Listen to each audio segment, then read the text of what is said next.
Good morning. आज सकाळपासूनच जरा गार वारं सुटले. मागच्या 2 दिवसांपेक्षा आज जरा जास्त थंडी आहे. तर बघू, आज 4था दिवस आहे. तर आज पण आम्ही विचार करतोय आज थांबू संध्याकाळपर्यंत. आज पण थोडं जंगल एक्सप्लोअर करू. तर पटापट फ्रेश होतो, चहा वगैरे घेतो आणि मग भेटू परत आपण. आजचा 4था दिवस आहे. चहा नाश्ता वगैरे सगळं आमचं झालंय. आता थोडंसं जंगलात जाऊन थोडं एक्सप्लोर काय करता येईल ते बघतो. काहीतरी तुम्हाला दाखवता आलं तर ते पण दाखवतो. आता पॅकिंग वगैरे रेडी करून ठेवू. संध्याकाळी आपण निघणार आहे, एक 4-4:30च्या दरम्यान आहे. अगोदर आम्ही सगळी पॅकिंग वगैरे रेडी करून ठेवतो आणि मगच जातो.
योगेशला उंबराचं झाड दिसलं, तर बोललो लहानपणी आम्ही सुद्धा उंबर खायचो उंबराच्या झाडावरती चढून. तर योगेश बोलला मी थोडे उंबर तोडतो.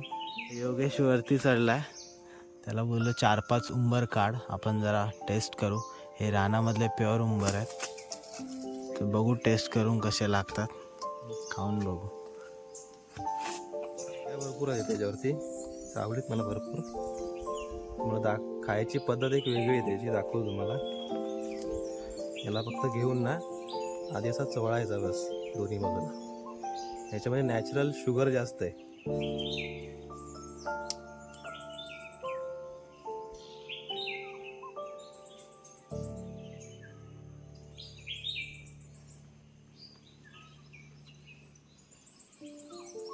टेस्ट पण मस्त आहे याची, स्वीट लागते चांगलं. म्हणजे जंगलातले त्याच्यामुळे खूप भारी लागतात.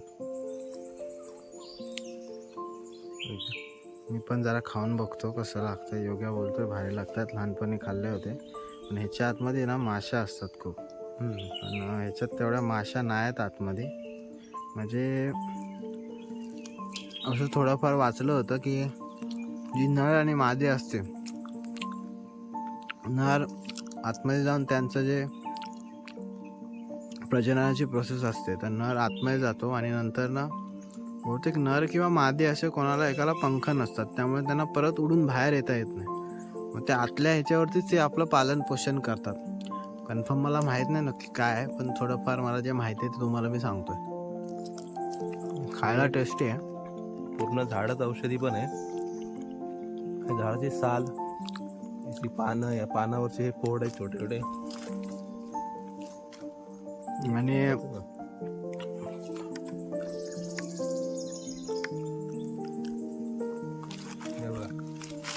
जेव्हा ते फोड आहेत ना, जेव्हा तोंड वगैरे येतं ना आपल्याला, त्या टायमाला हे फक्त चावून टाकून द्यायचे बस. हे औषधी पण आहे पूर्ण. याची झाडाची साल सुद्धा चांगली असते. आणि ह्या झाडाचं मी असं ऐकलंय की ह्या झाडाचं जे लाकूड असतं ते खूप म्हणजे वॉटरप्रूफिंग असतं, की तुम्ही त्याला जरी 12 महिने पावसात जरी ठेवलात तरी त्या लाकडाला अजिबात म्हणजे असं खराब होणे किंवा सडणे असला काही प्रकार होत त्याचं नाही. मी असं पण ऐकलं होतं की ह्याचं लाकूड किल्ल्यांवरचे जे दरवाजे असायचे पहिले मोठे त्यासाठी वापरायचे, कारण ह्याच्यामध्ये गोळीसुद्धा आरपार होत नाही कधी, कारण त्याचे फायबर एकमेकांमध्ये जास्त असे जटिल असतात जास्त, त्याच्यामुळे त्याच्या त्या रिझनमुळे त्याला किल्ल्यांवरती जास्त यूज होतो याला दरवाज्यांसाठी. तर चला मग, थोडं 12-12:30 झालेत, ऊन पण वाढत चाललंय. बघू असाच फेरफटका मारतोय, काय काय नवीन जर आम्हाला सापडलं तर आम्ही तुम्हाला ते दाखवत राहू. जेवढी आम्हाला माहिती आहे तेवढी आम्ही तुम्हाला सांगत राहू.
तर इथे माझ्यासमोर तुम्ही बघू शकता, खूप जुनं झाड आहे, एकदम म्हणजे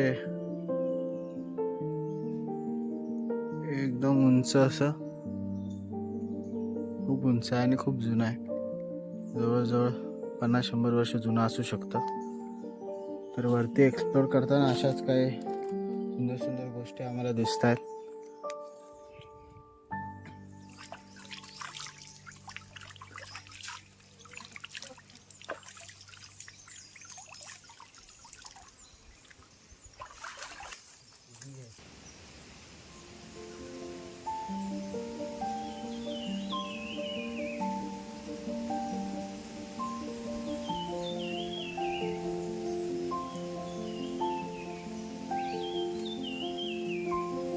इथे थोडं वरती चालत आलोय. इथे समोर एक आम्हाला अजगराचं पिल्लू आहे, छोटा, म्हणजे आपला इंडियन पायथन, रॉक पायथन. त्याने काहीतरी खाल्लंय, तर मी तुम्हाला दाखवतो, 1 मिनिट.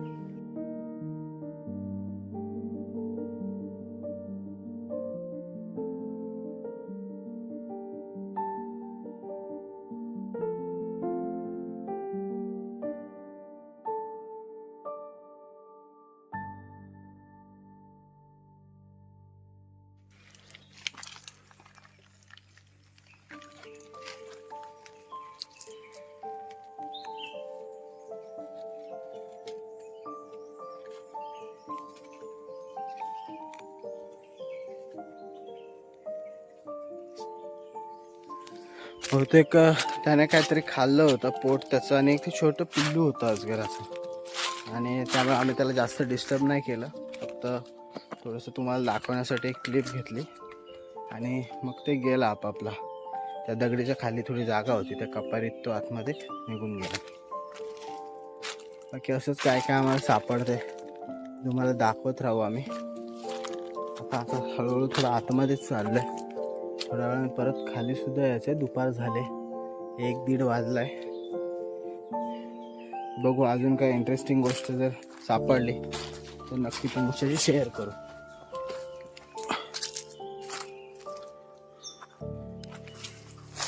आता एक आम्हाला साप दिसला होता, त्याचा प्रॉपर शूट नाही घेता आला, पण आय थिंक नाग होता.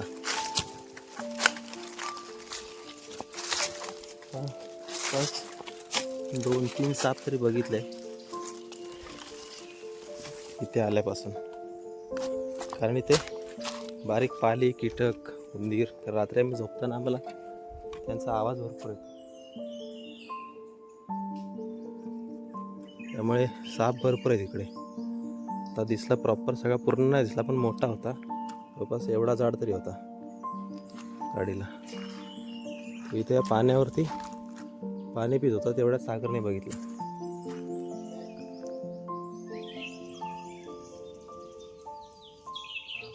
आम्हाला इथे एक नॅचरल कढीपत्त्याचं झाड म्हणजे नेचरमध्ये उगवून आलेलं झाड सापडलं. तर नॉर्मली आपण जो कढीपत्ता टाकतो जेवणामध्ये, तर त्याच्यात आणि ह्याच्या स्मेलमध्ये खूप डिफरन्स आहे. ही खूप स्ट्रॉंग स्मेल देते आणि टेस्टमध्ये पण डिफरंट आहे. आम्ही आमच्या जेवणात पण आता वापरून बघितलं आहे. कारण आपण जो बाजारातून आणतो आणि हा जो नॅचरल आहे, ह्याच्यामधले मला वाटतं जे एक स्मेल आहे स्ट्रॉंग आहे, टेस्ट स्ट्रॉंग आहे. आणि हे झाड असं बऱ्यापैकी उंच आहे, एवढं असं एकदम नॅचरल आहे. आपण याला आपल्या भाषेत कढीपत्ता बोलतो आणि इकडे म्हणजे नॉर्मल भाषा जी आपली कॉमन लँग्वेजमध्ये आपण याला कढीपत्ता बोलतो आणि इकडच्या ग्रामीण भाषेत ह्याला झिरंग बोलतो. जेवणात वगैरे लोक जर सहज जंगलात वगैरे सुकी लाकडाला वगैरे आले तर लोक आवडीने हे स्वतःसोबत घेऊन जातात. तुम्ही बघू शकता, इथे तुम्हाला क्लिअर दिसेल. खूप सुंदर अशी स्मेल आहे याची.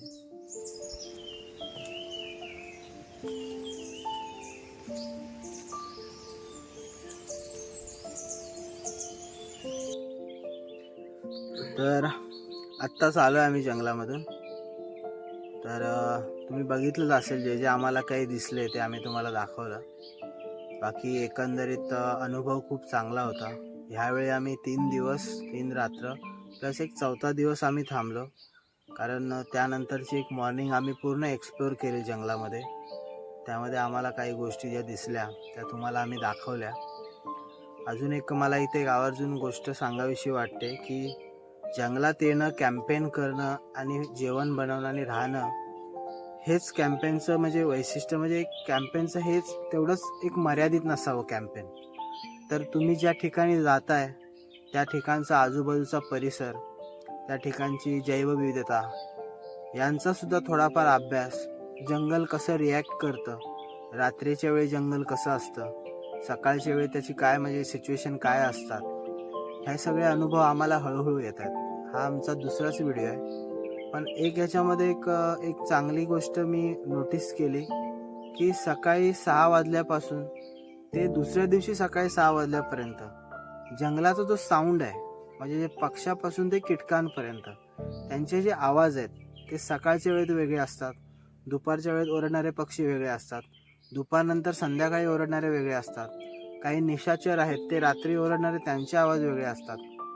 तसंच जे कीटक आहेत तर त्यांच्या आवाजामध्ये सुद्धा तुम्हाला बदल लगेच समजून येईल की संध्याकाळी ओरडतात ते वेगळे आहेत, सकाळी कीटक जे ओरडतात ते वेगळे असतात, परत रात्री जे कीटक ओरडतील ते वेगळे असतात. तर हे असे छोटे छोटे अनुभव, प्लस आम्ही काय ऑब्झर्व करतो जंगलाकडे बघताना आमचा काय दृष्टिकोन आहे, तर या संदर्भात हळूहळू आमचा पण दृष्टिकोन बदलत चाललाय. जंगलाविषयी अजून अजून जाणून घेण्याची जी एक आवड आहे, जी ओढ आहे, ती वाढत चालले. तर असेच आम्ही नवनवीन व्हिडिओ तुमच्यासाठी घेऊन येऊ आणि अशाच नवनवीन व्हिडिओच्या माध्यमातून तुम्हाला आम्ही भेटत राहू. जंगल हे सुंदरच आहे, पण प्रत्येकाला जंगलात येणं एक थोडीशी भीती पण असते आणि प्रत्येकालाच असते, आम्हाला पण आहे. आणि भीती असणं ही काय वाईट गोष्ट नाही, पण असलीच पाहिजे. ती एक जंगलाबद्दलची एक रिस्पेक्ट असते. आणि जंगलामधले आवाज, साऊंड वेगवेगळे सुंदर सुंदर. आता ह्या मोसममध्ये तर मोर वगैरे चांगला आलाय, सकाळी वादळ वगैरे चांगलं होतं. ते कशासाठी, जे मोसमच्या हिशोबाने सगळं चालतं, की आता परागीकरण होतं ह्याच्यामध्ये आपल्या आता मोहर आल्यामुळे, कारण नवीन हे चालू होतं, त्यांच्या फुलांचं परागीकरण होतं त्याच्यामुळे. तर मागच्या जंगलाचा अनुभव आणि ह्या जंगलाचा अनुभव वेगवेगळा होता दोन्ही पण. आणि तिकडच्या ह्याच्यामध्ये वेगळा अनुभव घेतला, इकडं आम्ही वेगळा घेतला. इथं नेचरमध्ये जे प्राणी वगैरे होते ते तिकडं नाही दिसत होते जास्त, इकडं जास्त प्रमाणात दिसत होते, जास्त करून साप दिसत होते. कारण इथं आजूबाजूला कीटक, पाली, सरडे हे भरपूर होते आधीच. आम्ही रात्री झोपायचो त्या टायमाला त्यांचा आवाज वगैरे जास्त भरपूर होता, त्यामुळे तो अंदाज बरोबर होता की साप इथं असणारच. बेडूक असू दे किंवा उंदीर वगैरे असू दे, ते त्यांच्यासाठी येतच असतात. आता आम्हाला एका तुम्हाला दाखवले 2 साप दिसले आम्हाला. एखादा शूट नाही झाला पण एखादा थोडाफार भेटला. तर इथली बायोडायव्हर्सिटीच खूप चांगली आहे सापांमुळे. आणि आता आमच्या कॅम्पच्या साईडला पण काल बघितलं तुम्ही, तिथे जवळच एक छोटा साप होता. आणि चांगले हेल्दी आहेत साप वगैरे, सगळं खाऊन घेऊन. आम्ही दोघांना बघितलं, त्यांनी खाल्लं होतं त्या टायमाला ते भेटले. तर इथला अनुभव एक वेगळा होता. पक्ष्यांचे आवाज वेगवेगळे आहेत, छान वाटलं. आणि इथं एक खास करून स्वर्गीय नर्तक भरपूर प्रमाणात आहे, जास्त म्हणजे नर आहे मादी आहे. आमच्या कॅम्पच्या साईडला 2-3 ठिकाणी बघितला. आता आपण वरती गेलो होतो तिथे सुद्धा बघितला. तर इथं जर तुम्हाला बघायचं असेल तर तुम्ही इथं येऊ शकता. तर अनुभव खूप चांगलाच होता, मस्त होता. तर असाच एक पुढचा व्हिडिओ पण आम्ही घेऊ. नवीन जागा असेल, नवीन अनुभव असेल, आमच्यासाठी पण तुमच्यासाठी पण. तर भेटू पुन्हा एकदा. तर अशाच नवीन व्हिडिओमधून आपण भेटत राहू, आमचे अनुभव तुमच्यासोबत शेअर करत राहू. अजून आमचा हा प्रवास असाच चालू राहील. मागच्या व्हिडिओला तुम्ही जे प्रेम दिलं, तुम्ही साथ दिलीत, त्यासाठी मी पुन्हा एकदा सगळ्यांचे आभार मानतो. आणि असंच आपण भेटत राहू पुन्हा नवीन व्हिडिओ घेऊन, नवीन अनुभव घेऊन. आणि पुन्हा एकदा मी तुम्हाला सांगेन की आपल्या यूट्यूब चॅनलचं नाव आहे स्टोरीज फ्रॉम द वुड्स. आणि चॅनलला नक्की लाईक करा, शेअर करा, सबस्क्राईब करा आणि बेल आयकॉन दाबायला विसरू नका.